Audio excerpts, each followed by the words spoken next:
Yeah, so in one of the practices or in some of the lessons that we did, we got to do this like formation audit, which was really cool.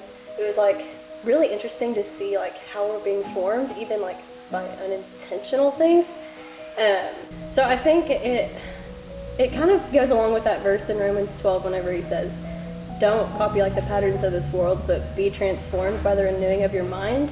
And like this, one of the lessons in this was like having us take a step back and realize, how are we copying the patterns of the world, intentionally or unintentionally, and like what practices can we do to like be transformed by Jesus.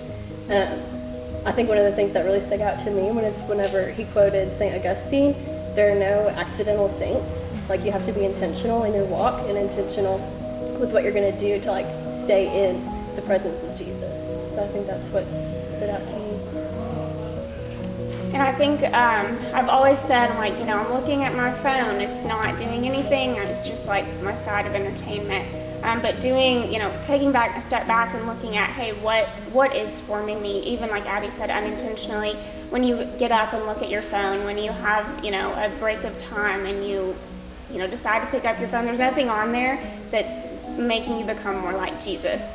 And so this was just a really good call out, I feel like, to give examples of, what is forming me and, what can I fill that time with, something that's more intentional and being more like Jesus.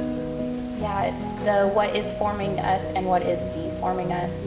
I actually was listening to a podcast this morning, and it was with John Mark Comer and Tyler Staton, who are both in this book, and it was talking about how like the first thoughts we have in the morning and the last thoughts we have at the end of the day, I guess some neurologists put it together of like those are what are like defining moments in our brains and the synapses that are made.